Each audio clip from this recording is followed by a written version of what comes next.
Hi, good afternoon. It's nice to welcome everyone. I'm Colin Crawford. I'm on the faculty here, and I'm ceding some of my time so that you can hear from the speakers, because I think we'd rather hear from them than hear from me. So we have 4 speakers for you. First, we have Jeff Thomas from Thomas Strategies, then Lacey Stronshine. Did I get that right? Stronshine? Close enough. From GNO Inc. Then we have Dana Ennis from the Urban Conservancy, and finally Pres Kabakov from HRI Properties. So I'll try and observe my role. Are you Jeff? Is that right? Jeff. What's your name? Thomas. Thomas is our timekeeper, but I will also observe my role to help keep time, and if people are going over, open my mouth, my big mouth, and say, please stop. And then we will have some time for discussion with all of them afterwards. So welcome once again, and so without further ado, then I'll turn it over to Jeff Thomas. Thank you. Oh, okay. I'm a roamer. I think for the recording, Oh, I have to be in best front? to Okay. Hi, good afternoon. I'm Jeffrey Thomas. How many people are from New Orleans long enough that they've spent some appreciable amount of time in this great city after Katrina? We were wondering how many people would indulge yet another conversation about post-Katrina, evolution in this town. But it's a good mix. So I thought I'd be the boring lawyer to start the conversation off. One, because I get CELA credits to do so, but I thought a good frame for exciting stories of my colleagues who are in the trenches doing sustainable widgets for a living. And as a good lawyer, I just think about them. But as all things with Katrina, I think it's always good, that proverbial phrase, see the forest for the trees, and try to create a frame by which you can appraise good and bad, and the jury's still out. And I think when you talk about this whole idea of sustainable development post-Katrina, that really it qualifies, because it's one of those things where you drive by it, you see the green building, you say, oh, right, this is great. But you're always left, at least I am, wondering how much of that is really out there? What kind of movement have we really created? Have we, if you will, codified this idea of sustainable development after Katrina? Not only as a matter of where we planted recovery money in projects, but have we actually, as a matter of practice in law and policy and investment, changed our thinking, more importantly, well into the future when Katrina is just something we read about. So I wanted to walk us through where I think this frame begins, which is right after Katrina, this year of recovery processes happened, and they all culminated in this thing called the Unified New Orleans Plan, which really was a wonderful accumulation of a lot of efforts happening in different neighborhoods. In the context of sustainable development, this is lifted right from the plan. It speaks to, logically, a sustainable community that's not just about energy efficiency, but also safety and equity and economic equality and sustainability. I've always looked at it as breaking further down into these component parts. If you really want to achieve that citywide goal across the spectrum, you're looking at almost equally at your public facilities infrastructure, you're looking at your housing, your commercial development, and then this overarching concept of the city in the bowl, if you will. How do we make this whole thing, this whole fabric called New Orleans safe, particularly in the context of our greatest threat, which is flooding? And so I think the prism to look at how we've done and where we're going is through those 4 areas, mindful of this overarching goal that the community has always been speaking to, but in particularly since Katrina. So a little bit of sausage making, right? This Katrina happens, and we do a year of planning, and over that slow course of time, what becomes a little bit more apparent is what's the source fuel for doing anything post-Katrina. Most of it's federal money that we really had never seen the likes of in terms of the amount that was given to us, or even, frankly, the type of money that it was. It breaks down, and it's important because to this day, 10 years later, as we walk through the conversation as quickly as I can with 18 minutes, we rely a lot on this money still to this day to really jumpstart and create this kind of this movement of sustainable development that's measurable, scalable enough on a community scale. We're still using this money. In fact, we're getting more of it. And that's a blessing and a curse, because as not unexpectedly, all government money comes with strings, right? And almost to a pot here, the disaster HUD money, the FEMA public assistance money, the hazard mitigation grant money, they're all designed really for disasters that were much smaller than Katrina. And they were given to us at a time when honestly, the idea of sustainability was not really one of the chief principal aims of using that money. FEMA money, for example, you can only use that for public things. And in your handout, and we won't have time to go into it, I go into a little deeper dive on each of these in terms of what you can or can't do with money, just in a nutshell, as I call it. But FEMA money, even to this day, is more or less about getting you back to the day before the storm, replicating that which existed, not creating something new or more sustainable. Hazard mitigation grant money. It is about volumetrically showing how I could reduce flooding. But green infrastructure is this whole new concept that only until very recently wasn't even it was a non-starter in terms of using it. Disaster HUD money, it's anti-poverty money first and foremost. And over the years, HUD decided, well, it's the easiest thing the feds can give after a disaster. So here, have some of that. But the national objectives that you have to satisfy have nothing to do with disasters. So you're always putting a square peg into a circle to use this money that totals in the billions. Moreover, what you're doing is really just planting big seeds, and some small ones too. If you could do it on enough scale, it perhaps is a representative sampling of good sustainable projects in infrastructure and housing, commercial development. But it's not changing the paradigm. So as the lawyer, I always think, okay, this is great. You plant seeds, you get this money, and arguably taking 10 years to do so. I think the most important thing is the thing we're just embarking on, really, which is to codify all that, create laws and policies that last well beyond the money that we got after Katrina and the money we're still getting because of Katrina. What are we going to do as a matter of policy locally to make this happen heretofore? Quick lens drive through each of these four areas, starting with infrastructure. Again, lifted from UNOP, very intuitive stuff here. The idea that infrastructure is going to serve a community, that you're going to reimagine it. In the school system, for example, they didn't just go back and build the 200 buildings that were swamped by Katrina. They realized that that was a school system for the 1950s, and that they had to readjust. And now they have 53 new buildings and a couple smaller ones, but a dramatically smaller and in some cases relocated system to match a new reality. The same thing with our park spaces. Underutilized space, the Greenway on the right corner, great success story. Just clipped the ribbon on this a few months ago. That was 3 miles of underutilized public space. It really was a repository, literally, for stop signs and traffic lights. And it's now this vibrant connector, a wormhole through the city, where you could do any number of recreational activities. So these are the great stories. Does it all add up to a movement? Are we there yet? I don't think so. I think we've planted good seeds. This is a little bit more of the inside baseball law and policy elements. You can see the amount of money, given those 3 boxes, that we've used for infrastructure to date. FEMA money, again, you're not using that for housing and commercial development. This is the stuff you use for infrastructure. The big question is, can you use it for more sustainable infrastructure?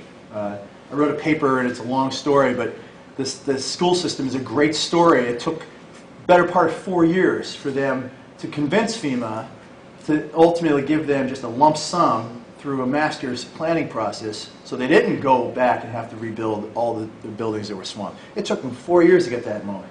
And finally, the law changed, right? And that actually set in motion, more recently, the $2 billion settlement that the city of New Orleans, 10 years later, finally got to do all its streets. So rather than have to go to FEMA and say, one ribbon at a time, one pipe at a time, this was flood damage, not just wear and tear, FEMA wisely, because the law was changed, says, let's talk about settlement. Here's $2 billion, rough parameters, go build. Right? That's how you can take this money and rebuild the city more sustainably. But I think the big story of Katrina in this context of sustainable development is the evolution that it's taken, the 10-year arc to get to these better places. This is just a list of, I think, evidence of success and shortcomings, right? So the school system, all 53 of these new or completely renovated buildings will attain LEED Silver. Conversely, on the city side, the libraries are the greenest buildings that the city's been able to put out. One of those LEED, the other are demonstrably green. Everything else mostly because FEMA public assistance dollars get you more to the day before. Let's just build this thing, right? So I think it's less about what we did with the recovery money, because some of it just wasn't equipped for a sustainable rebuild. More importantly, it's what are we going to do moving forward, right? So is there a green standard for public buildings? Not yet. We're getting there. The CZO, the Comprehensive Zoning Ordinance, has two provisions that I've seen that really jump out as, and one of them's missing on this one, that are green building related. This one here with stormwater control, there's some that provide density bonuses if you incorporate green elements into it. This is the stuff that the city has to look at itself and ask, as we build the buildings from here to forward, are we going to raise the bar? And I think they're starting to do that.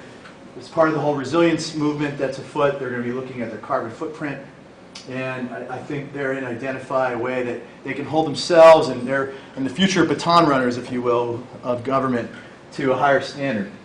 But I think that's the marker. That's where we are. We've done some great things. We can point to them and say, great. We've learned some tortuous lessons, but we still have a long way to go in terms of the built public environment in New Orleans. Similarly, in housing and commerce, this is even more of a challenge because all that government money, for as hard as it is to use in public infrastructure, it's infinitely harder to put it into a program where I give it to a homeowner or a business. And not surprisingly, very little of it actually did. When you look at the city's HUD money, the $411 million that we got, less than 15% of that went to housing and commercial development programs. It's the bureaucracy reacting to something. I was in there at the time when we were awarded this HUD money, and we were literally given an 8-foot-long flow chart to explain the process by which we can use $1 of that $411 million. And I spend months with a big team trying to just chisel away at that, 2 feet at a time, maybe. But that to a bureaucracy, it's just, time moves on. Political pressure is mounting. Show some action. Do something. Great, we'll fill some potholes. We'll put some LED lights out there for street lights. But you're siphoning it away from programs. So, disaster money isn't the panacea. It's more about what you can do, again, with policy. I think I point to the Road Home program as an example of the race against time to get people back in their homes. It had no sustainability mandate or incentive. And so you had 100,000 plus homes in New Orleans that were just being built more or less as they were. Just get them back in there, which is itself an important thing for neighborhood stabilization. But NORA, New Orleans Redevelopment Authority, with the benefit of time and some creative use of government money, is really shining the way. They've built several hundred homes in partnership with developers, taking private money, tax credits, equity, government money, and have established their own green standards, what those homes are, still allowing for flexibility enough to fit into the neighborhood and not be something that just jumps out and doesn't make sense. But it's a signpost, right? It's something, as a lawyer, you think, that's precedent. I need that. Because ultimately, if you really want to keep doing this long term, you've got to create your own source of funds, and you've got to create some meaningful policy at a local level. It doesn't always require a disaster to happen, right? So that's where we are. Moreover, you've got to codify it enough that along the way, as a matter of zoning, this just makes sense, right? How do you build a building in a bowl? In part, you make sure that your zoning requires you to hold back a little bit of that stormwater so you're not taxing the drainage system. By the way, the biggest carbon emitter in the city is the city's drainage system. We have to pump it out against gravity. And we're just belching out the carbon to do it, right? So it's these little things that add up in a town like this. And it's all about what we're going to do methodically, one policy piece at a time. All right, this is the thing I get really excited about, because I think 10 years in, we've really arrived at a place, and I think most of us are privy to this conversation, this idea of water management, right? My colleague right in front of me, Prisca Weems, I remember her saying this to me about 5 years ago, and with my mentor, Oliver Hauk, and I think both of us were like, what does that mean? What is water management? So you stick around long enough, you talk to pioneers like her, and you get it. In the city in a bowl, gravity's not your friend. And you've got to engineer and absorb as much stormwater as you can, because it just keeps coming. Right? We're the third rainiest city in North America. We get 60 inches a year, and that's 63, right? Yeah, 63. And that's 2 or 3 inches less than number one, right? So we're in it. And again, pushing all that out, we're sinking because we're not leaving enough into the ground. This is a big thing, right? This isn't just about your yard or my yard or someone's parking lot. It's all of it. It's all the green space. It's all the private space. We have to enlist it in the service of flood protection, and that's a big deal. So we're not going to do that on our taxes alone. Through the great efforts of a lot of people over the last 2 years in particular, they went back to the federal government, and they got a bunch of money right here. This thing called the National Disaster Resilience Competition. And they got $141 million more of this disaster HUD money. Now, one could think, oh, God, more headaches. You know, that's funny money, another 8-foot-long flow chart. Fortunately, the federal government learned a lot from our mistakes and their mistakes over that same period of time. I look at this dollar of HUD money today, it's remarkably different than the dollar we dealt with in 2007. I mean, you had to show, for example, to get this money, how you were going to address climate change risk. We couldn't even say the word when we were applying for it in 2007. So it's a remarkable departure, and it's a welcome one, because the thing about a city like ours, you need scale, to do certain things on scale. You're going to need these large sums of money, and then along the way, policies that keep you going. So imagine this is the shop, right? This is over almost $400 million in various pots of public money, mostly federal, that we were able to direct to a big proof of concept, if you will, a big community scale stormwater management concept that's going to enlist private property, public property, the streets, the neutral grounds, lots to absorb water. We'll watch to see if it works. Does it actually slow subsidence? And then along the way, we've got to really codify this. We've got to make policy happen. This is where, you know, if you want the economic sector, that green sector, it only happens if you and I either are compelled to do so or required to do so, to do something in our own yard. And so, you know, interestingly, we don't have a locally derived source of funds for our drainage system. You know, we were always borrowing from Peter to pay Paul on this one. Well, a lot of cities have drainage fees. We've been talking about that. That's something that probably is going to happen at some point in the near future. And it can be discounted by the amount that we hold back on our yard. Who knows how to do that, right? That's a whole business into itself. This is the nascent beginning. Albeit 10 years after Katrina, but there's a lot of signposts. Oh, good, I went fast. I got 3 minutes. That I think have lit the way, both good and bad. But it is, I think, ultimately a really exciting time. Ever since Katrina, as a lawyer, I've enjoyed hanging out with the doers, if you will, the ones who are designing the renderings and building them. They're inspiring, and I've got to seize my time. We're blessed to have a lot of them with me today, but I do think as a parting thought process here for the policy wonks out there, you know, you're creating a stage, and you're going to build it in large part based on money that you get through big events, whether they be disasters or oil spills. But really, if you want the show to go on, you're going to have to sit down at the local level and do the painstaking, slow process of creating law at the local level and funds at the local level that stand the test of time and do this one property at a time. And I think that's the biggest legacy piece when you talk about did we do it or not after Katrina in terms of sustainable development. More than anything, it's that awareness that we have to get. We're just on this long journey. And we got some great things to drive by along the way to feel inspired by. So I'll be back around full circle at some point here, but there's more crazy lawyerish content in the handout, and I can provide you one online too. Thanks.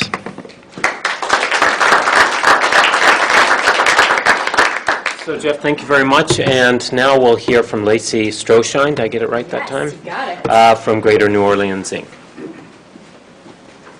I'll let you handle all of AV.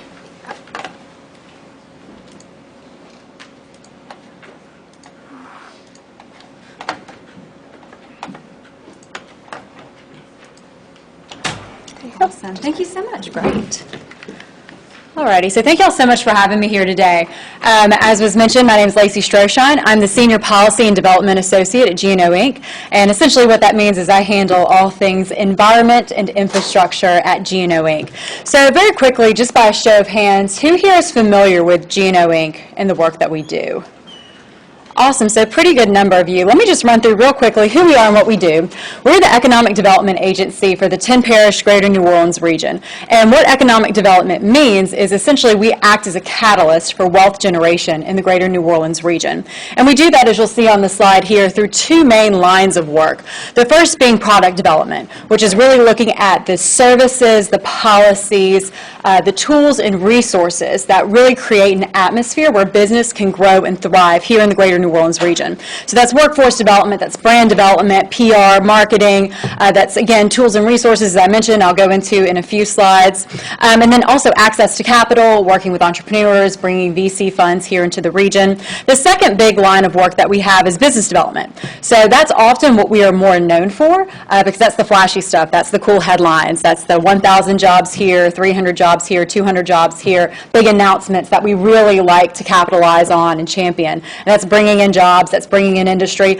Also, that's retaining a lot of jobs in industry here. So it's a lot easier to retain the jobs and the firms that we have here, keep them growing and expanding than it is to bring new ones in. So we spend a lot of our time doing that too. So in a nutshell, that's who G&O Inc. is. You'll see the parishes up there that we represent. It's a pretty diverse geography. We have the piney woods up of the Washington Parish area and Tangipahoa. We have the coastal parishes as well, St. Bernard and Plaquemines. Those guys are really on the front lines of coastal land loss. We have the industrial areas as well in that corridor along the St. James, St. Charles, St. John. So it's a really interesting place to be. Got a lot of challenges and a lot of opportunities across these different geographies.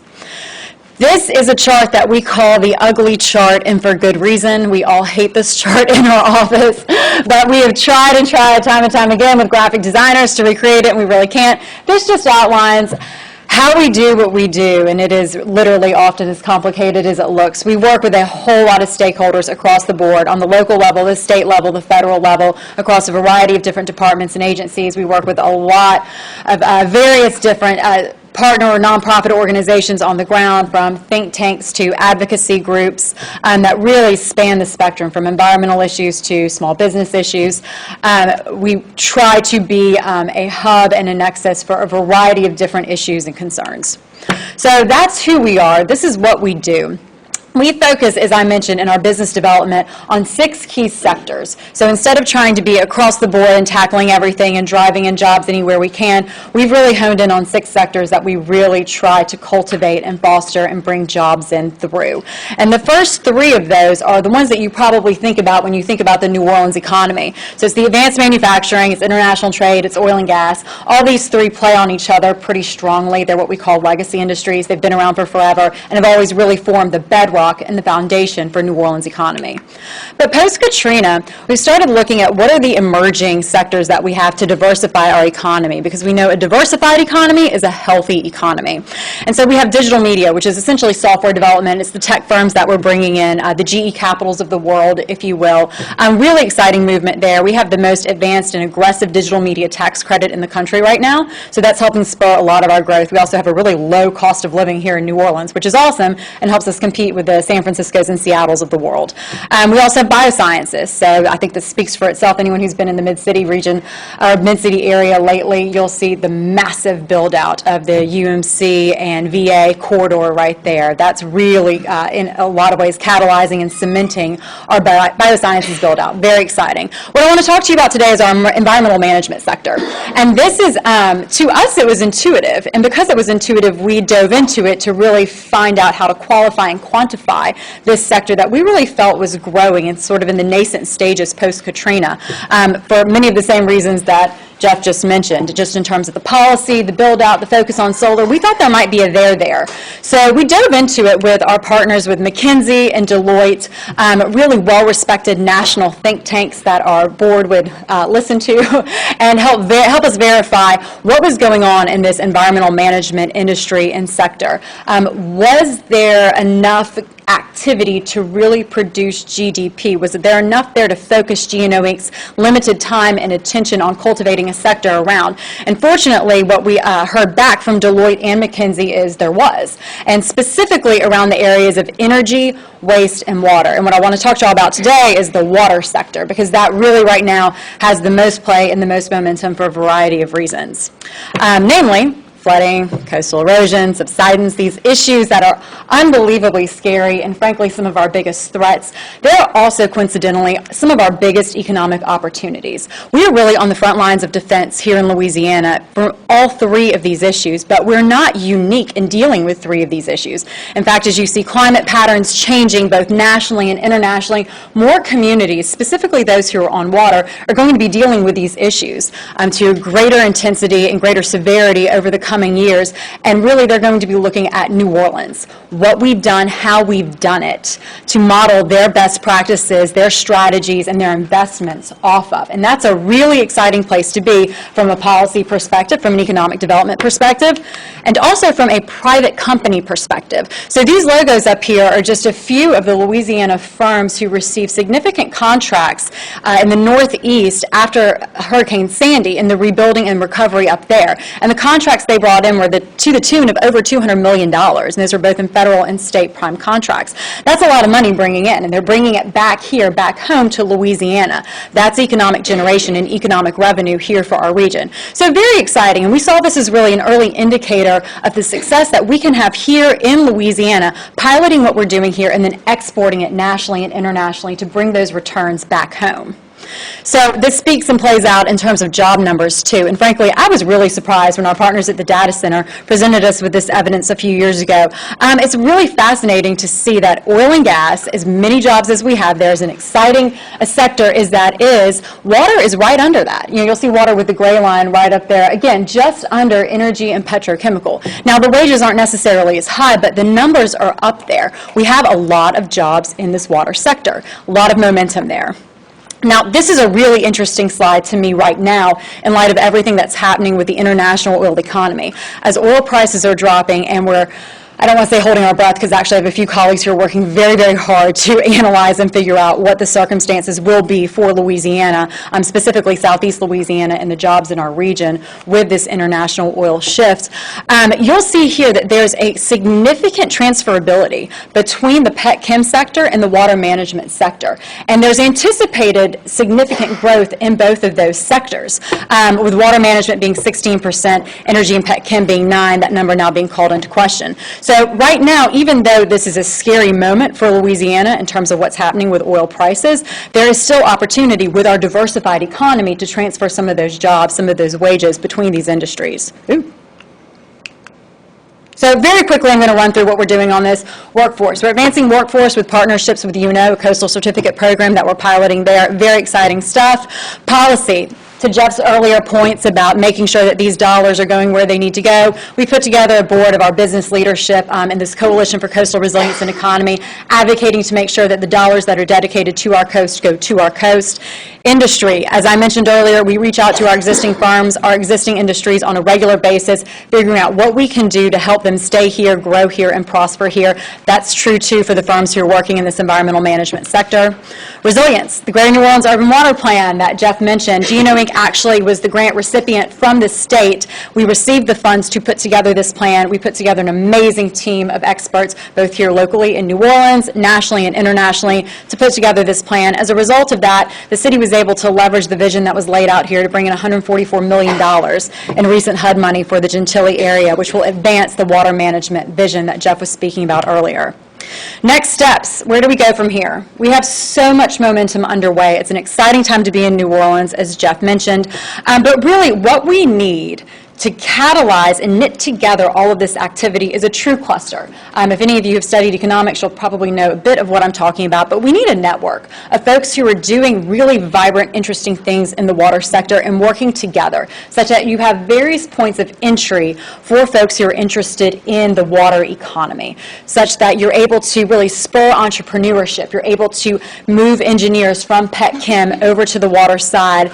Really diverse and dynamic water cluster is what we're looking at. So as exciting as it is that we have these economic factors that I just ran through and the political factors that Jeff touched on a little bit as well, what I think is even more exciting are the social factors that make up this cluster as well. And with that, I'm going to turn it over to Dana to talk about some of those social factors that are in play right now.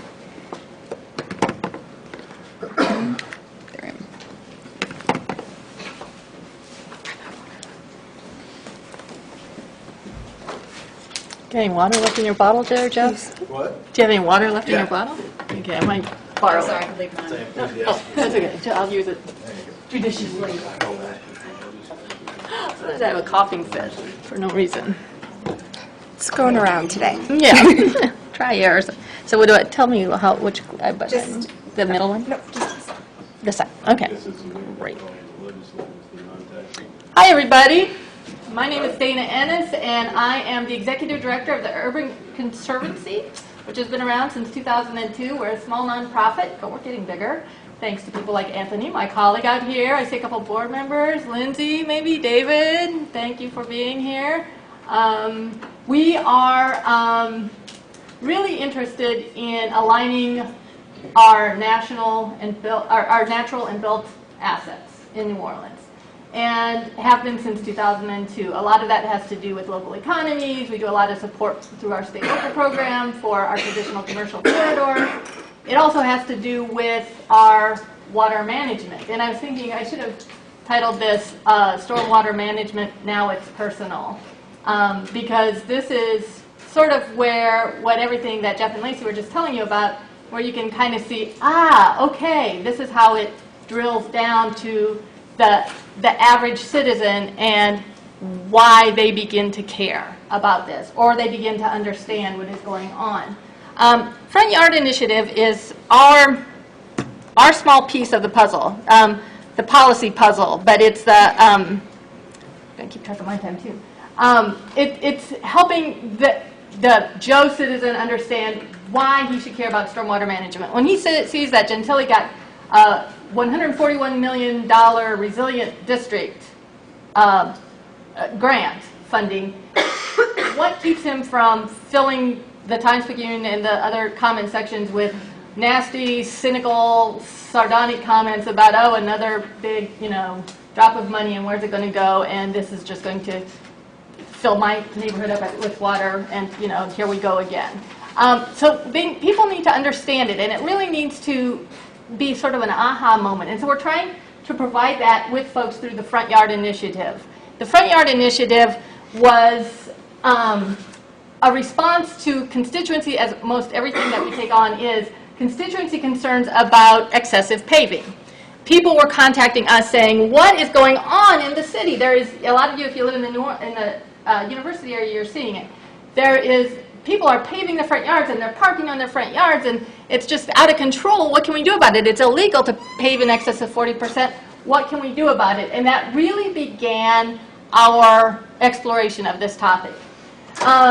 We did research. We began to talk to folks. We had public forums. We gathered experts.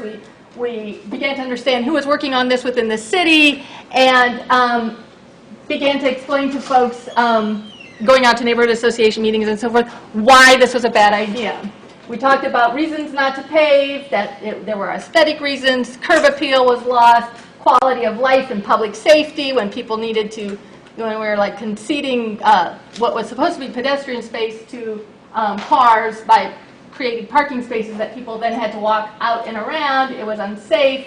That it was illegal in many cases, especially, depending on how much you paved and where you paved, and of course on the stormwater management issue. So we presented it broadly. We used this as an opportunity to educate folks broadly, but really our main interest, thank you very much, Jeff, is really the stormwater management piece, because we know that by taking care of that piece, everything else gets taken care of as well. So if we remove the paving and do something better with that, we're going to take care of the stormwater management piece, but all of those other issues will be addressed as well.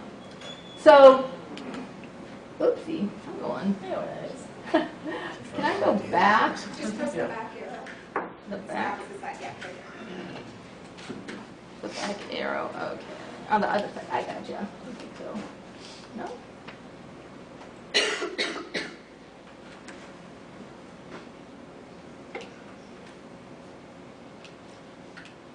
There you go. You did it. You did it. You got it. Great. So we let people, and help people understand that the aesthetics. Oops, there it is again. It just wants to get away from me. Oh. So anyway, we'll try. Oh, I keep going forward. What did you do that I didn't do? Thank you. Go back like 3. There you go. Perfect. Okay. Quality of life, public safety. These are all pieces of what we show people, you know, when we're telling them and explaining to them. And people have this moment where they're like, yeah, I do see that in my neighborhood.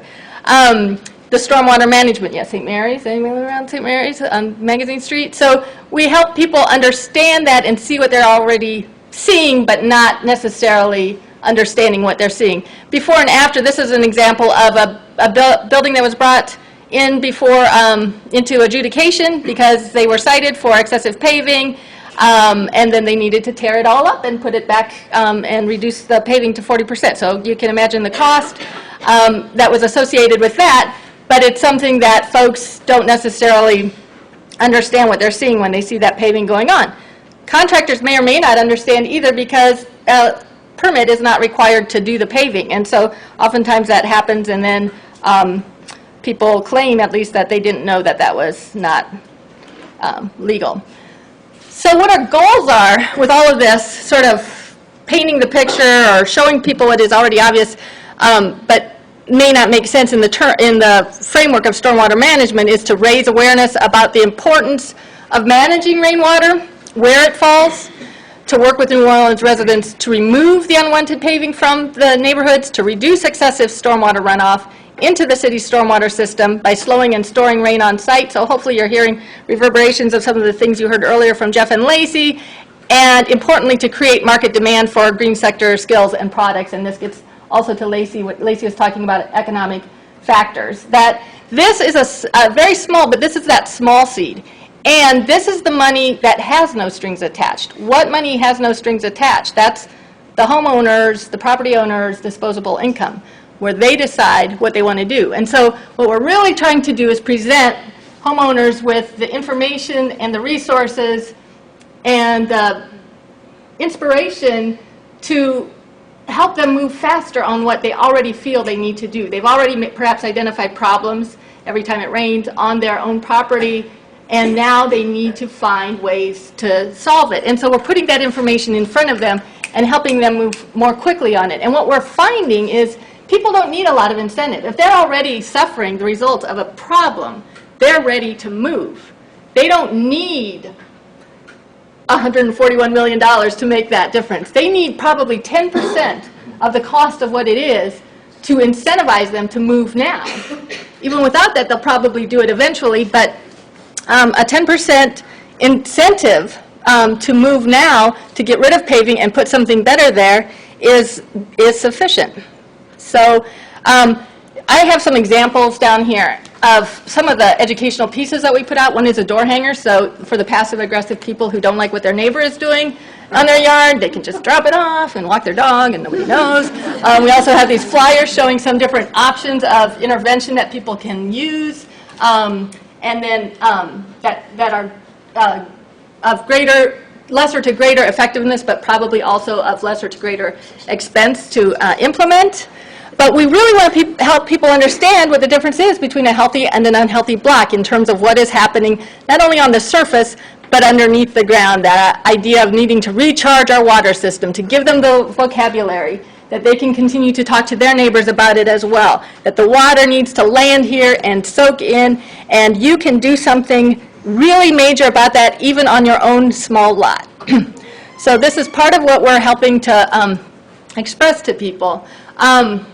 And the way Front Yard Initiative works right now, and I say right now because this is kind of a work in motion. We piloted this with grant funding, and which was great. I think we might have an example of the photo in here. But we realized that it's not as great as it could be if the homeowner has more buy-in and also more decision-making. What we did is we identified interested homeowners desperate to solve a problem and then basically gave them the solution with their input. But it cost them nothing, and it was, and I don't think they you can ever appreciate the value of something when you're just giving it wholesale. So what we do is property owners will contact us by any way they can. They hear about us. They'll see us on Instagram. they'll call us and they'll say, hey, I'm interested in your program. We will connect them to resources, whether it's landscape architects, landscapers, people who really understand what this whole grabbing the water and storing it in place means, people who know native plants, landscaping and green infrastructure folks, people who have expertise in concrete removal, et cetera, et cetera. It's like giving them the little seeds that they need to get them moving more quickly. And then we maintain contact with the homeowners throughout their process and notify them as financial and other assistance becomes available. So right now we do have some small grant money. Here's an example of some homeowners on Robert Street. If you go by now, 3421 Robert Street. Amazing. This is with a little grant funding through the Harris grant, a very small amount of money, but we leverage that with the homeowner. So with that and some donated product, permeable paving product. So with that, this is a over $10,000 home improvement project. These guys, they're in the bottom of the barrel because they're in Broadmoor, but they're in the bottom of the barrel because they are the lowest point in their neighborhood. So when it rains a little bit, their yard fills up 8 inches before it finds its way to drainage. So this is what it looks like after moderate rain on the left. And so part of what they have is a concrete patio, and we were able to provide a $2.50 incentive for up to 500 square feet of paving removed through this grant that we got. So we're providing that amount. When they're done with a project, they'll show it to us and when they've done what they've said they were going to do, we will send them a check. But this is part of these are some other examples of people who have been inspired by examples like this that we've been publicizing and letting others know so that they see their problem and they're like, well, I can do that myself. I just need, can you give me a name of a reliable concrete removal company or somebody who has a jackhammer or anything, and they get started. I mean, people are so primed and ready to get rid of their stuff. One of the other ways that we're trying to, the audiences that we're trying to educate is the contractors themselves who are paving without realizing, or else they realize in their whatever, who knows. They don't need a permit in order to do it, so they do it. So we've been working to provide for-credit contractor workshops. We'd like to do this on a regular basis. We did our first in December. We've got great partners with LCNI, Workers' Comp Fund, as well as Dana Brown and Associates you see here, providing information specifically on stormwater management to contractors, helping them understand this is a marketing opportunity for you. This kind of certification, this kind of knowledge is going to help you get work because there's a growing demand for it, thanks in part to organizations such as ours that are pushing it. We're educating the public. We've had a permeable paving demonstration. We partnered with WaterWise in June to show installation to about 150 people came out that day of the True Grid at the Parkway Bakery. So helping the public, but folks, prospective installers of this product understand it better, again, so that we could get things moving faster in that. We're also building a workforce. I mean, that's a really important part. What's going on in this picture, you see, this is the Valmont site, and you see Groundworks Green Team, which is a program to provide the skills and work opportunities for youth 16 to 22, I believe. But it gives them the work opportunities. It's a paid position. It's a real job. And with our Valmont thing, we built in a 6-month contract with the Green Team to continue to maintain the yards and to educate the homeowners on yard maintenance. But you also see working with them, the guy with the blonde ponytail is with Evans and Leiter. So we are also pairing the Green Team with the landscape architects to provide an additional layer of expertise and understanding about these new stormwater management techniques that are, as Jeff, I think, said, it's all new. 5 years ago, none of us were talking like this. None of us noticed the concrete in our front yard.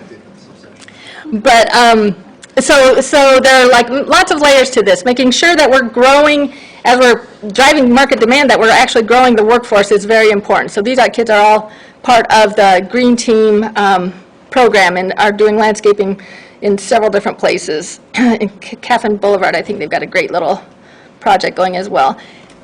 And then this is again the Robert Street in progress. You see the homeowners and their lovely dog and the Evans and Leiter team all working together on improving and really solving the problems. But the homeowners, connecting them to the services so that they know how they can proceed and feel comfortable with it. I should mention one thing that we've built into our process now is a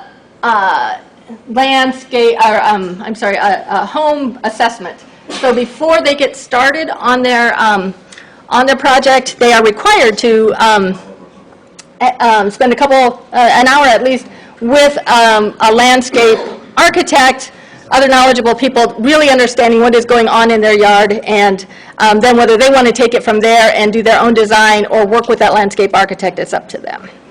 These guys got the landscape assessment from Evans and Leiter, loved them, and are working with them to actually do the work.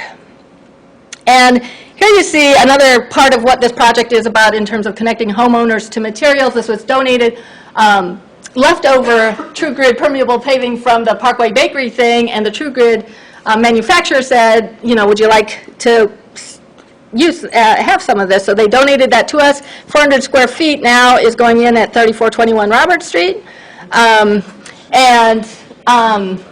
That project should be done in about 2 weeks. Like I said, if you go there now, it looks pretty darn good, but it's got a little ways to go.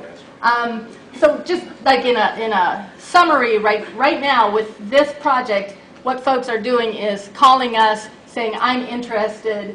We do an assessment. If we think they're eligible, we ask them to submit a design. We require them to have a yard assessment before they do. That informs their design. They submit to us. We say, yeah, this looks like it's an improvement. Yes, it looks like you're going to remove this much square foot of paving. If you remove that much, we'll reimburse you $250 a square foot for that paving that is removed, and we'll come out and make sure it's done afterwards. Very low administrative on our part. Really, it's all about them making the change that they want to make anyway, faster. Thank you.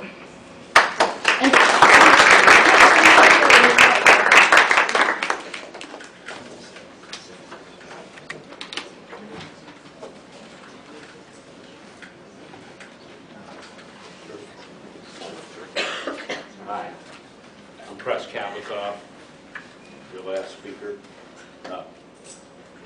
My perspective is as a businessman and a bit of a civic nut, how sustainability has invaded my life and my business.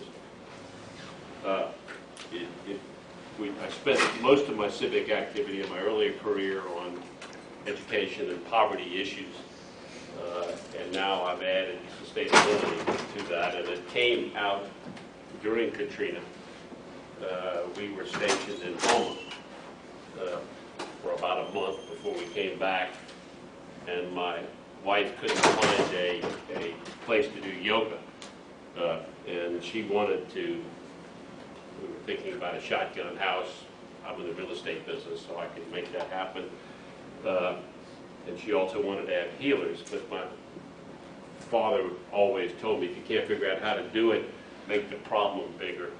And so we formed a salon, sort of a think tank, nuclear engineers and scientists and artists and the rest of it. We just mused about what do we do about this city. And the outgrowth of that salon, several things came out of it.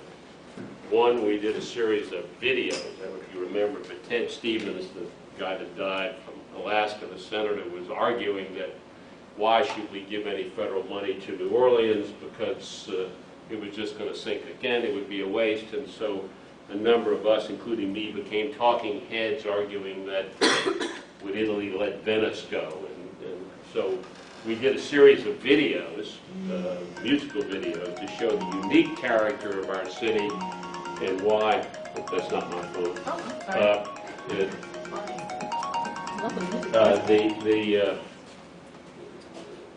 Why it would be worth saving. But another thing came out of that. One of the most unusual characters, Prisca, you could do an hour lecture on Christopher Faust. Appeared at our salon, and he was a nuclear engineer, and he really felt that if any city was vulnerable to global warming and those kinds of issues, it was New Orleans, and we better get educated on this subject. And so I read all the books I could read on global warming, the environment, nuclear energy. Not good enough to be effective at a cocktail party, but what came out of that was we were enlisted to go to the city council to say, you know, you're not really progressive in your energy policy. You don't have net metering, all of those kind of things you ought to start considering. And Oliver Thomas, who was then, I think, president of the council, since I testified, asked me to chair a task force to develop an energy policy for the city. And we got all of the usual suspects that were in that field, and we met and met and met. And up in my office, which was on the 22nd floor of the 909 Poitras building, and during one of our meetings, a peregrine falcon, you know, that's the fastest bird in the world. It comes down at about 200 miles an hour and knocks off something. It landed on our parapet right outside of our window and was watching us. And so that became the name of our report. We called it the Energy Hawk, and we actually presented that to the council. And I called the Alliance, just in preparation of this talk, Affordable Energy, and asked them, how did we do? Because I've gone on to other things, and they wrote me a note. Let's see, where did I write it back? They said that the Energy Hawk was the tipping point to garner public support for a clean energy policy in the city of New Orleans, and it has resulted in solar net metering law passed in 2000. Now 5,000 customers with solar net metering. 35 million have been allocated for energy resource program, integrated resource planning law in 2008. 20-year planning process now includes energy and physical efficiency and renewable energy decoupling. So just if you get involved and really work hard on something, then you can have an impact. So I was very pleased to have the Alliance do that. Our next project out of this salon, we did the videos and then we did the energy policy, was that, and Jeff Thomas talked about this a little bit after about the storm. They had this guy Blakely, who was our building czar, if you remember him, and despite the criticism, his fundamental notion of identifying what they call target zones on major corridors in the street at major intersections. And this idea was to develop commercial development at those intersections. And if that was healthy, it would radiate out into the neighborhood. And there were about 17 identified for those. And so this is what I was talking about earlier. My father said, make the problem bigger. So my wife's desire to do a yoga facility ended up in me acquiring a 60,000 square foot Universal Furniture store at the corner of St. Roch and St. Claude. It's now called a Healing Center if you've not been there. And our goal of the Healing Center was to improve an area of the city. Lots of people don't know about downtown New Orleans. You know about uptown, like Tulane is and all that, but downtown, all of those neighborhoods, which are very interesting, very historic, really weren't on the map as they are today. So one of our goals was to do something at that intersection that would start us re-looking at downtown as an important part of the city. So that was one of the goals. Another was to provide healing services. And in that regard, we went to a UN friend of mine who was a consultant for the UN and asked him, what is this sustainability about? And he said, well, you got to do good for the body and the mind, the spirit, the pocketbook, and the environment. So if you can do all of those things, then you're really getting sustainable. So in developing this healing center, we have now 25 tenants who are all selected to do one of those things or more of those things. So sustainability was really part of our goal. And the third goal was, let's see, you had on one side of, on the lake side of St. Claude, you had poor African American with the double dignity of being poor, but also devastated by the storm because the waters came from the lake and they all got flooded, and they stopped as they got to the Bywater and Marinade neighborhood near the river, which is higher ground. So on that side, you had middle income, artistic, eclectic. So the goal of the Healing Center was to try to have products and services that work for both sides of the street. And so we did it, a $15 million project using everything down to bubble gum to get it done. And so to promote that project, and this relates to the subject matter that we're talking about today, to promote that project, we do a couple of festivals. We have one, you all come, I think it's Saturday the 12th, Sacred Music Festival. This is the spiritual part where we have all of these different religions and their different musics and arts, and it's an all-day event on Saturday the 12th. So you all come. It got rated as one of the great festivals of the world by some festival rater. But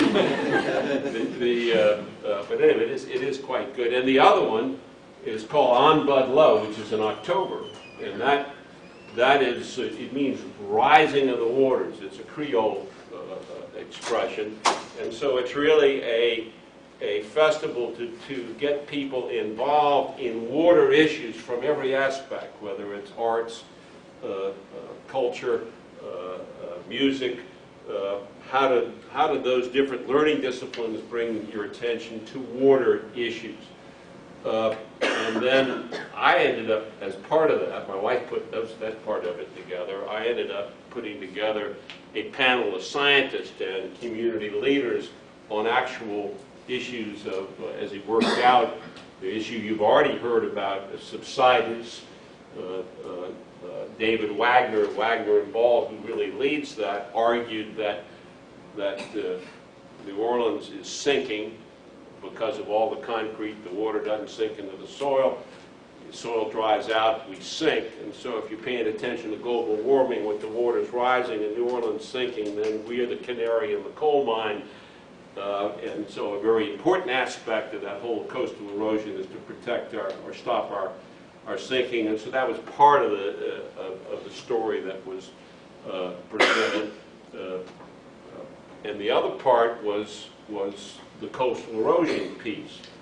And I invited all of the scientists that play in that arena. One was particularly astounding in what she said. A woman named Denise Reed, who's now at the Water Institute, is considered the lead scientist, I think, on water issues in the city. And she said that after Katrina, all of the scientists came from around the world. You know, everybody wanted to come to New Orleans to see what was going on and what they could do. And 30 or 40 of them said to a person that if you're going to protect yourself from these rising waters and the loss to coastlines, you're going to have to use the Mississippi River. The Mississippi River brings soil down, as you know, and since we channelize it to protect us from flooding, that soil doesn't get deposited, so our land disappears, and also the oil and gas companies with their canals, all of those factors. But the solution, all of them said, was to create a new channel for the Mississippi River. Now, you've read about diversions, you've read about dredging. This is different. This is a new channel. This means abandoning the river from New Orleans down to the mouth of the river, what they call the Bird's Foot, letting that become a saltwater estuary and creating a new channel so that the alluvial soil that's coming from Missouri and other places gets deposited on land rather than at the end of the Bird's Foot, where it goes to the continental shelf and falls 5,000 feet and is wasted for land building pitches, you got to create a new channel for the Mississippi River. And so I raised my hand and I said, look, I've been around the city, I listen to most stories, but if you've got a solution, why am I just hearing it for the first time? They said, well, it's complicated. There are lots of social issues. There'll be winners and there are losers. We don't want to jump out ahead of the politics on this. And so then I invited them all to a meeting at my home. And I said, how do we, if this is going to save the city, what are we going to do? How do we move forward? And interesting, at that meeting, John Barry was there. I don't know if you all know who he is, but he wrote that wonderful book and is a very good writer, and he also got put on one of those levee boards and ended up suing the oil companies for $93 billion, saying that you guys have to play a portion of this. The state legislature, with the influence of the oil, didn't see the wisdom of that and sort of killed the suit, but it's not totally dead. But anyway, those were the kinds of conversations we were having in my living room. And what happened after that meeting was that the Environmental Defense Fund, a guy named Steve Cochran, who was Romer's guy when he went off to Washington to run the Environmental Defense Fund, came up with a study called Changing Course, same thing, Changing Course, and got raised $3 million from Rockefeller and Walton and those families to actually pay engineers and scientists from around the world to figure out whether, if you change the course, will it work? Will it collapse on itself? And those reports are concluded, and all three concluded that is where the action needs to be, and they're talking about putting a new channel right at English Bend coming down. Now this is, don't tell anybody I told you this. This is a little bit advanced of where the state recovery plan is. But the state has been very active, and they're now open to consider this dialogue, but you've got to bring the Corps of Engineers and probably the politics of the states down the Mississippi River. So every year we have this sort of update on where we're at that on that subject. And so from my business perspective, many of you probably don't know me, but I'm started a company called HRI, Historic Restoration, Inc. We're now 2,000 people and done $3 billion of revitalization in cities across America, really downtown revitalization. From a sustainable point, our theory is we do downtown stuff. We don't do sprawl. Doing sprawl means more concrete, throwaway areas. We focus on downtown. Fortunately, we caught a good tailwind. There was a movement back to cities, and so we've been quite successful in many ways. But so in our mission, we create vibrant, sustainable communities. That's what we do. So sustainability is a big part of that. Time to go. And we also, when I learned about all this solar business, we now have done the largest solar installation in the state. We went out and got the funny money that you need to make that happen, because you know when you put in solar, because of the cost per watt, it doesn't pencil as well as coal and the rest of it, because coal doesn't have in its pricing the unintended consequences of damage for the environment. But if you actually were to put that into the equation, then you would find that solar is cheaper. But the prices of solar is coming down. But the state has just eliminated all of the tax credits, or most of them, making it very difficult to make it pencil. But we did quite a bit. So, and on a national level, I've joined a group. They have 124 nonprofits called Transportation for America. They're trying to influence Congress to change their policies so that you recognize that the United States is now a metropolitan country, and you have to pay attention to cities rather than rural highways, and that means light rail, bike lanes, and all. So they tried to change policy. They were not successful, so they looked for do-good, city-concerned kind of developers. We were one of those that survive on having a good relationship with their senator or their representative, and enlisted us to help them convince the government to change the transportation bill, which we were able to do. We now have plenty of incentives. The RIF stuff, well, this is getting too detailed, but in any event, the country is moving in this direction, and it just astounds me that, I mean, I was bitten by mosquitoes on Christmas Day, and it's not frozen one day this year. It's the city. If you're going to deny this global change, it's just absurd to me. So I think that the whole world is going to be moving in that direction, and so I'm trying to organize my own business to make sure that I'm aligned from that. There'll be plenty of economic opportunity coming out of that kind of reality. So thank you.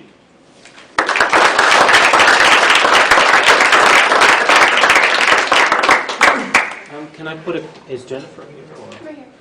How have you done this with getting questions from a panel before? I mean, how, because they need to get recorded, right? It's recording anyway. The Oh, it response is, will be okay. recorded, yeah. Okay, so thank you all. Wide range of opinions circling around these common issues of water management, building cities that can survive. So we have about 15 minutes, so questions? Okay, well, no? Yes? Let me then abuse the moderator's privilege and ask a question. I don't want to be attacked, so I always say to my students, my job as a faculty member is to, I'm being paid to be the devil's advocate, so I'll ask a devil's advocate question. And that is to all of you, going back to a reference that Prez made to former Alaska Senator Ted Stevens saying, don't give money there because it's just going to happen again. So if we're really talking about sustainability, rather than talking about the once again, rebuilding, redeveloping, doing these things again, why don't we just have to accept that we've passed a point of no return, and we just need to not rebuild or redesign or redo New Orleans, but retreat. And people living in coastal places like this need to move back. We need to move the historic center back to, I don't know, Lafayette, wherever, someplace further inland, and just accept that this coastal place is going to go the way of Venice and other places. What's the argument that we should continue to invest heavily in our biggest carbon generator, water pumping, in keeping these historic neighborhoods going? Why? What's the argument for all of you? I'm looking at you, Jeff. You know, my first reaction was the Fifth Amendment. I think, well, as a matter of principle, you know, you look at a place like New Orleans, and it's not alone in being imperiled in the world. And I mean, the truth is, in the United States alone, you get such a critical mass of the population on the coast that your first inclination is, you know, what we saw after Katrina was, I want to go home. I'll make that home safer, but that's where I live. This is part of who I am, and that's a very human dynamic that is sustainable to itself. So I offer that's a very human thing that you want to maintain. I'd offer, as a matter of just pure practicality, though, in America, where the property rights are supreme, the idea like, okay, we're game over here, go over there. Well, good luck, you know, because you're still got... Well, I think what I was suggesting here is, couldn't we say, well, we're going to create incentives for people to move away from these coastal areas, right? And some might. Right, and we're going to start to try and push population back to the center of the country, right? The country, like most countries in the world now, is disproportionately coastal. We're going to try and have inward migration again and create, so we're not going to take your land away, but we're going to try and create these incentives for you to sustain, because sustainability is elsewhere. Why is that not the answer? Well, let me just say, it's long-term, short-term thinking. When they look historically and find that a 2-degree rise in temperature resulted in a 9 to 26-foot rise in water, the 150,000, the last time this happened. So you could certainly, from a pessimistic point of view, come to the conclusion that this is all a waste of time. but there's also the cost benefit of money. For instance, when you're talking about spending, what are they, 200 billion, what's the number that we got to spend to protect ourselves? 100 billion, and then it gets to be 200 billion. People argue to protect the city of New Orleans. And if you obviously think it's going to go away in 50 or 100 or 150 years, is there a benefit of spending those dollars? Do we actually get a benefit of how we're Right, not that's the going question, away? right. I do think New Orleans, because of its cultural strength, because of all these oil and gas pipelines, because of its connection to the river, when the river closed down during Katrina, the country lost, I don't know what was the number, 90 million a day. To do the math, multiply that out, New Orleans and its port and its oil and gas connections and lines and its cultural activity is, at least in the short term, there's some benefit to spending the dollars. But on the flip side of that, when you look at southern Louisiana, and you've got to draw a line. In other words, if you're going to spend 50, 100, 150 billion, and you spend it outside of a southern border, it's totally wasted. It's too late. Right. I'm not saying New Orleans is too late, but I'm saying one of the challenges that government has is that there are going to be some winners and losers, and if you don't draw that line and direct your resources to the right spot, then you waste resources and you won't protect the people within the line. So these are gonna be goodbye, very- Plaquemines Parish. Lacey should take Plaquemines off the map. All of that, as you get down to the crow's foot, is most of your scientists say there's nothing you can do. Right. It's too darn late.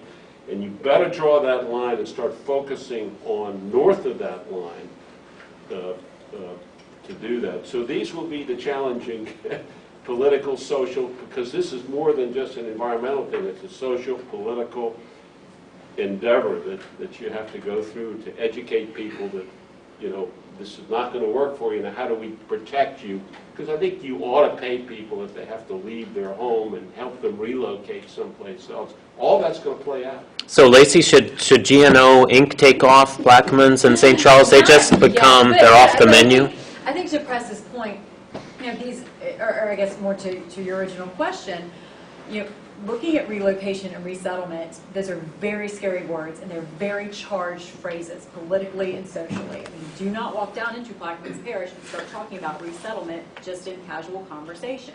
I've heard horror stories about that from colleagues. Without key man life insurance. Exactly. These are scary conversations to have, but they're important conversations that we need to be having. But again, just to kind of rebut your points a little bit, I'm not sure if necessarily... Again, I wasn't making points. I'm just trying to Sure. get you all to react. I'm not sure if drawing the line is the appropriate thing, because I think we do need to keep in mind that, I'm just going to read off a few stats very quickly, not to burden anybody with too many statistics or data points, but 90% of the nation's outer continental oil and gas is produced by coastal Louisiana, coming off the shore of coastal Louisiana.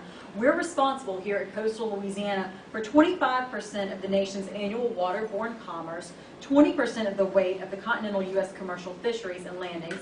Further, we are the nation's third largest producer of petroleum and the third leading state in petroleum refining, and the second largest producer of natural gas here in Louisiana. The vast majority of this happening either off of our coast or here specifically in southeast Louisiana in the 10 parishes in the GNO region. So in terms of our actual assets that we have here economically, they're vital not just for the state but for the country and the nation as a whole. So if you want to draw a line, that's fine, but I think we need to be really cognizant of what economic assets are below that line and the impact that's going to have not just in our state, but nationally as well. And this is the case that we have to make to D.C., right? Because I can tell you from a policy and political perspective, there is that question up there. The questions that you're asking right now, those are the very real questions that senators from Alaska and senators from across the country are consistently asking.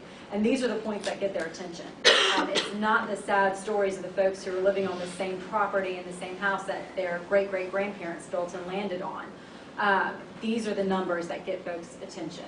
And these are the issues and really the vital, I would say, sort of cornerstones to our strategies moving forward that we need to be aware of. Well, you can draw Okay, the line Right. and still have Bryce, the can I- oil and gas above on water and platforms. And I- We have some questions from the audience now. So, Jeff, if you want to step in very quickly on this point, and then we'll take some questions from the We audience. are at an exciting moment as a matter of law and policy. This disaster resilience competition we mentioned, the city got $141 million. It was $1 billion given out. I was an advisor during the summer to all the applicants, and almost every one of them had some relocation element built into their application, where they were taking people out of neighborhood at least scale, maybe in some cases community scale, and trying to induce them to go somewhere else. It's going to be interesting to watch that happen. In Louisiana itself got $90 million, half of which is designed specifically to take an entire community, self-identified, outside the federal level system and move it whole. And this is the grand experiment in front of us. If you're not going to eminent domain a whole community, you have to somehow create a relationship, at the same time some policy inducements to make that happen. And yeah, this is going to have to happen increasingly more and more. But this is Brave New World stuff in terms of American jurisprudence and property law rights. Okay, a question in the back and then in the center. My question has to do with your line drawing. You talked, and I understand this is focusing on New Orleans, but you talked about the birds. Speak up a little bit. You were talking about, that's no problem for me. You were talking about the bird's foot in Plaquemines Parish. Right. And that's fine because this is focused on New Orleans. How much to the west of that are we also talking about for diversion that's affected? Either affected by the need to repopulate or move the population into a different area. What else would be affected by that rechanneling besides the bird's foot in terms of establishing land? Would it You just... going towards Lake Charles? Yes, sir. Being originally from Lake Charles? Yes. So did everyone hear the question? It's not that far Yeah. removed now from Right. the coast. We Right. talk about Lafayette, but even Lafayette is worried how close it's getting to Right. its coast. None of the major, in the lines that I've seen, I'm not drawing lines, I'm scientist. No, I understand. We're The- talking. In the lines that I've seen, it goes across southern Louisiana, but really the furthest extension out into the Gulf is the bird's foot. So that's certainly outside of the lines. And south, the lines that I've seen are south of the major cities that you're So it still would be describing. more So into... no major city, at least in the initial line that we're calling, is being eliminated. So it appears that there's more hope for where, I guess, we're dumping some of the Christmas trees in Jefferson Parish or some of those other areas where the Atchafalaya is. And there's been some diversion, right, of the Atchafalaya. That's been a little bit more successful. I mean, Well, it hasn't been I've the got a check diagram hasn't been which I can naturally show you. bounded. right. So that's been the success there, is that the river can do what it's been intended to do naturally, Right. which is great. It's not as populated. Yeah. Right. Okay, we have time for one more question, I think, sir. I think the comment really talking about New Orleans is sort of missing the point, because if you look at Galveston, the Mississippi Gulf Coast, the Jersey Shore, New York City, Long Island, that it's a national problem that has to be looked at. And the economic importance of New Orleans and the river region between here and Baton Rouge will remain that it's here. But obviously, along the coast, you've got severe problems, and Houston's going to get it again, but it's unlikely that New Orleans will flood again. However, the North Shore has that. And while we're talking about sustainability, et cetera, we've got a big national problem on what to do about this. And it's not so much New Orleans. I'm not worried about New Orleans, but we all know how our national campaign is going and how it's not looking at, I think, important things. And one of the functions of the Law Clinic Conference is to get knowledgeable people and perhaps formulate better questions. Responses from any of the panelists, too? Yeah, just thinking about statistics I've heard about the percentage of the U.S. population that lives within that, 50 miles of the coast, and I think it's approaching 50%, if not well over 50% by now. And so this is a national problem, and I think one of the things that Katrina left us with sort of a sense that we know now what a lot of places are waiting to know, or will know eventually in one way or another. But Katrina gave us that gift of recognizing, we're all pretty existential, everybody who has left here or who came back here, and really appreciating what they have and recognizing it for what it is, but also recognizing that while we're here, we've got a hell of a lot of work to do. And it's exciting work and it's creative work, and that's what draws the people here to do it. We could, move someplace, we could move inland and be safer, maybe, probably not though. And I think that's the reality of this global nature of the problem that we're facing, but we're really feeling it, and we have so much knowledge to impart to the rest of the country and the world based on what we know. And GNO Inc. has, one of Lacey's slides alluded to that, informing the Sandy recovery, that sort of thing. This is a real opportunity for us to share that knowledge, grow that knowledge and share that knowledge. And everybody who's here is here because they want to be a part of this. If you're looking for a positive note, we're the only levee-protected city now. We got the money, we built the stuff on the whole Gulf Coast. Well, I think those are very positive points and informative points to end on. So some very thoughtful presentations. And if everyone, before you leave, could sign one of these sheets. Mainly for if you're here for CLE credit. Oh, okay. To make sure you sign. Take one of these. Thank you all very much.